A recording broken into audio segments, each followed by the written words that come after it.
Hello दोस्तों, पिछले काफी दिनों से आप टीवी पर, सोशल मीडिया पर दूसरों से बातें करते वक्त कोरोना और उससे जुड़ी डरावनी बातें सुन सुनकर पक चुके होंगे। मेरी भी हालत कुछ ऐसी ही है, लेकिन अगर हम अपने दिमाग में हर वक्त इसके बारे में सोचेंगे तो इसका काफी बुरा इम्पैक्ट पड़ता है और इसके बारे में हर वक्त सोचने से ये खत्म नहीं हो जाएगा। कोरोना वायरस वाकई में काफी बड़ी प्रॉब्लम है और उससे बचने के लिए हमें एहतियात करना भी काफी जरूरी है, लेकिन इससे जुड़ी काफी अच्छी बातें भी अब हमें पता चल रही है। तो दोस्तों, मैं मोहम्मद काशिफ, आप देख रहे हैं फैक्ट्स। आज हम जानेंगे कोरोना से जुड़े 10 ऐसे फैक्ट्स जिन्हें जानकर आपको कुछ सुकून जरूर मिलेगा। नंबर 10, हमें पता है कि ये क्या है। दोस्तों, प्रॉब्लम तब होती है जब हमें पता ही ना हो कि आखिर हमारा दुश्मन कौन है और वो कितना ताकतवर है। और ऐसा कई वायरसेस के साथ हुआ जो पहले फैलना स्टार्ट हुए थे, उनके बारे में हम ये तक नहीं जान पाए कि आखिर वो किस तरह के वायरस हैं। जैसे कि एड्स। इस वायरस का पहला केस 1981 में आया था और 2 साल के बाद पता चला कि ये कोई वायरस है। लेकिन बात की जाए कोरोना वायरस की, तो इसका फर्स्ट केस 31 दिसंबर 2019 में रिपोर्ट किया गया और 7 जनवरी को, यानी केवल 8 दिन के बाद ही उस वायरस को आइडेंटिफाई कर लिया गया। और हम ये भी जानते हैं कि सार्स कोरोना वायरस फैमिली का ये नया वायरस है, इसीलिए साइंटिस्ट इसे सार्स कोरोना वायरस 2 कह रहे हैं और इससे होने वाली डिजीज को कोविड-19 कहा जा रहा है। ये वायरस बैट्स से रिलेटेड है और रिसर्चर्स के मुताबिक ये नेचुरली नवंबर के लास्ट में या दिसंबर के स्टार्टिंग में पैदा हुआ है। तो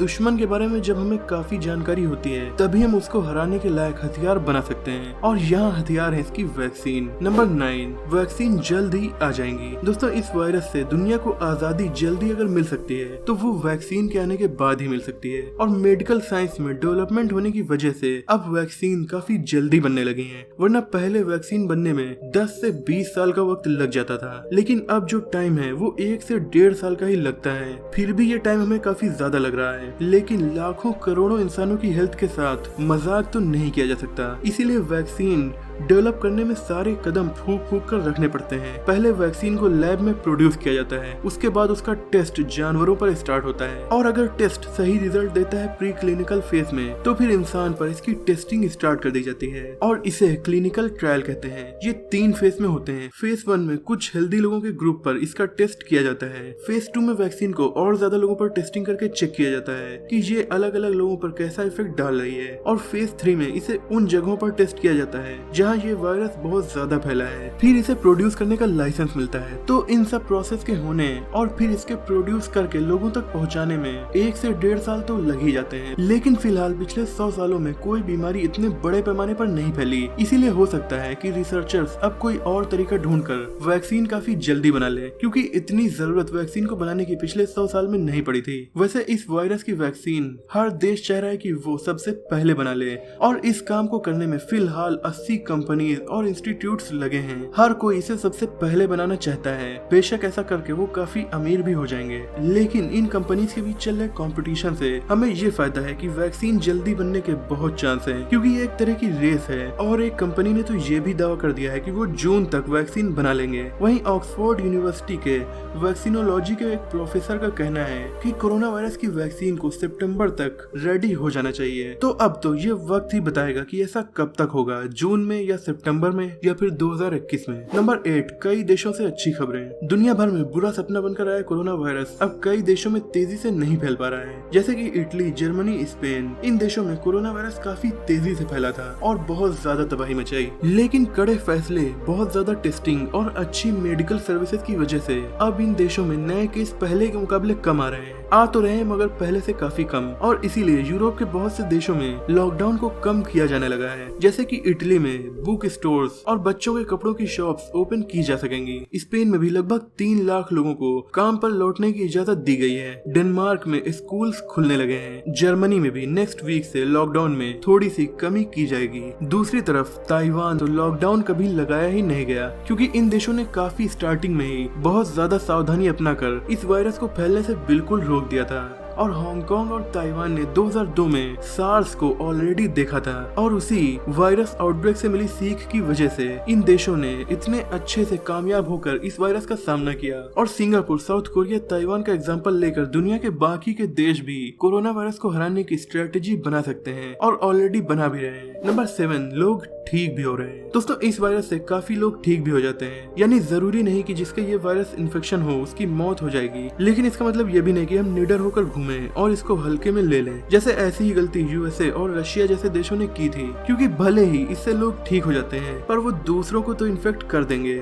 और उन लोगों की अगर डेथ हो जाती है तो इसका जिम्मेदार कौन होगा। इस वीडियो के बनने तक लगभग 5 लाख लोग इस बीमारी के होने के बाद ठीक भी हो चुके थे, जो कि काफी अच्छी बात है। हालांकि मीडिया में जो आंकड़े दिखाए जाते हैं वो केवल बीमार पेशेंट के ही दिखाए जा रहे हैं, हालांकि मरने वालों से कई गुना ज्यादा तादाद तो ठीक होने वालों की है। लेकिन मीडिया वाले आपको डराने का काम ही कर रहे हैं। डरना जरूरी है पर इतना भी नहीं कि हम कोरोना वायरस के बजाय डर की वजह से अपने आप को नुकसान पहुंचा लें, जैसा कि दुनिया भर के कई देशों से कोरोना वायरस के विक्टिम्स के सुसाइड की खबरें मिली हैं। नंबर 6, बच्चों पर बहुत कम असर। कोरोना वायरस से 10 साल से छोटे बच्चों और 60 साल से ज्यादा उम्र के लोगों पर मौत का खतरा ज्यादा है, क्योंकि उनका इम्यून सिस्टम थोड़ा कमजोर होता है। लेकिन ये वायरस बच्चों को कम इन्फेक्ट कर रहा है। अभी तक जितने भी केसेस मिले हैं उनमें केवल 3% केसेस ऐसे हैं जो 20 साल से कम उम्र के लोगों के हुए हैं, और 40 साल से कम उम्र के लोगों में मोर्टेलिटी रेट यानी मृत्यु दर केवल 0.2% ही है। Number 5, great warriors. दोस्तों हम में से ज्यादातर लोगों के लिए ग्लोबल पैंडेमिक लाइफ में पहला एक्सपीरियंस है, क्योंकि इतने बड़े पैमाने पर बीमारी पिछले 100 सालों में कभी नहीं फैली, और बहुत से लोग पहली ही बार में इस बीमारी से हार मानकर अपनी जान गंवा चुके हैं। पर हर बीमारी से लड़ने में दवा के साथ साथ जोश की भी जरूरत होती है, और वो जोश कुछ बूढ़े लोगों में देखने को मिला है, क्योंकि उनकी उम्र इतनी ज्यादा है कि कोरोना वायरस से पहले आई इतिहास की सबसे खतरनाक महामारियों में से एक यानी स्पेनिश फ्लू को भी वो लोग देख चुके हैं। स्पेनिश फ्लू आज से ठीक 102 साल पहले स्टार्ट हुई और 100 साल पहले यानी 1920 तक चली थी, जिससे दुनिया की 1/4 पॉपुलेशन इन्फेक्ट हो गई थी, और 1.5 से 5 करोड़ लोगों की मौत उस महामारी में हुई थी। और उसी बीमारी के दौर में पैदा हुए थे कुछ लोग जिनकी उम्र है तकरीबन 103 या 102 साल, और उन्होंने कोरोना वायरस को भी हरा दिया। यानी ये लोग दो महामारियों को करीब से देखने के बाद भी जिंदा हैं। जैसे कि इटली की ग्रैंडोना 102 साल की हैं, जो इस बीमारी से ठीक हो गयी। उसी तरह चाइना की 103 साल की एक औरत भी अब ठीक हो चुकी है। ये लोग स्पेनिश फ्लू के टाइम पैदा हुई थी। लेकिन 108 साल की हिल्डा चर्चिल, जिन्होंने स्पेनिश फ्लू के टाइम अपनी 1 साल की बहन की जान गंवा दी थी, 100 सालों के बाद कोरोना की वजह से उनकी जान चली गई।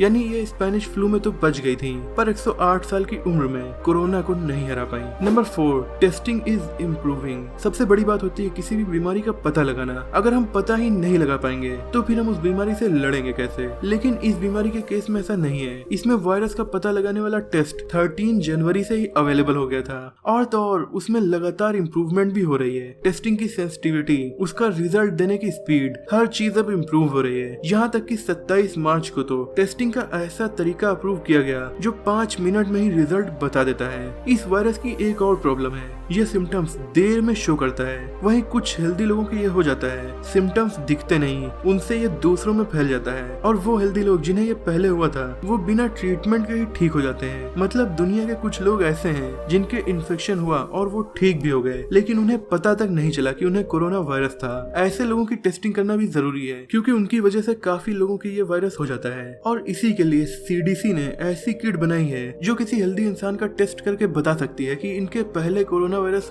था या नहीं था। नंबर 3, इन्वायरमेंट में लगातार सुधार हो रहा है। सबसे अच्छी बात जो कोरोना वायरस की वजह से निकल कर सामने आई है वो है इन्वायरमेंट में सुधार। दुनिया को एक तरह से रेस्ट करने का वक्त मिला है, और पॉल्यूशन लेवल इतने ज्यादा कम हो गए हैं जितने की कई सालों में काफी कोशिशों के बाद भी नहीं कम हुए थे, क्योंकि हर जगह कार नहीं चल रही है, ट्रेन भी बंद है, एरोप्लेन्स जो कि दुनिया के 5% CO2 एमिशन के लिए जिम्मेदार है वो भी बंद है, और बहुत ज्यादा पॉल्यूशन फैलाने वाले क्रूज शिप्स भी अब बंद हैं। ज्यादातर फैक्ट्रीज भी बंद हैं। बाहर की पैकेज्ड चीजें अब लोग नहीं खरीद पा रहे हैं, इसीलिए प्लास्टिक से हो रहा पॉल्यूशन भी बेहद कम हो चुका है। अब समुद्रों में, नदियों में, बीचेस पर टूरिस्ट के न आने की वजह से पॉल्यूशन काफी कम है। यहाँ तक कि स्टैनफोर्ड यूनिवर्सिटी के रिसर्चर मार्शल बर्के के मुताबिक केवल चाइना में जनवरी और फरवरी में पॉल्यूशन के बहुत ज्यादा कम हो जाने की वजह से 77,000 लोगों की जानें बची हैं, और उस वक्त ये आंकड़ा कोरोना से मरने वालों से 20 गुना ज्यादा था। Number 2, great support bye governments. इस बीमारी ने जितनी जानें ली हैं, उसी तरह इसने नुकसान फाइनेंशियली भी बहुत ज्यादा पहुंचाया है। बहुत से बिजनेस कंगाल हो चुके हैं, लाखों लोगों की जॉब ऑलरेडी जा चुकी है और लाखों की जाने वाली है, क्योंकि बिजनेसमैन पैसे नहीं कमाएंगे तो एम्प्लॉइज को सैलरी कहां से देंगे। ऐसी सिचुएशन में सबसे ज्यादा हेल्प कर रही है हर देश की गवर्नमेंट, क्योंकि गवर्नमेंट अभी तक अपने नागरिकों से टैक्स लेती थी, पर अब लोग फिलहाल टैक्स देने के लायक नहीं है। तो हर देश की गवर्नमेंट राहत पैकेज पास कर रही है, जिससे नागरिकों को कम से कम प्रॉब्लम हो। जैसे कि ऑस्ट्रेलिया अपने हर कम कमाने वाले नागरिकों को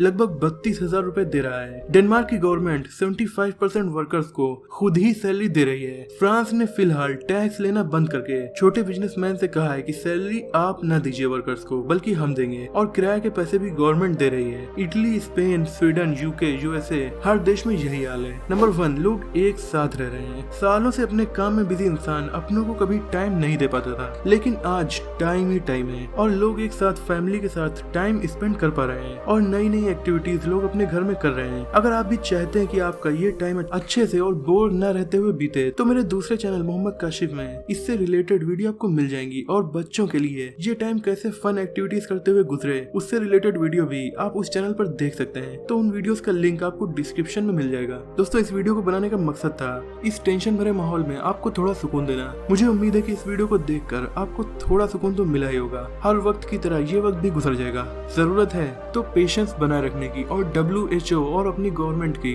गाइडलाइंस को फॉलो करने की। मुझे उम्मीद है कि ये वीडियो आपको पसंद आई होगी। अगर आपको ये वीडियो पसंद आई हो तो इसे अपने दोस्तों में भी शेयर कीजिए, ताकि उनकी टेंशन भी थोड़ा कम हो। मिलते हैं अगली वीडियो में, तब तक के लिए अपना और अपनों का ख्याल रखिए।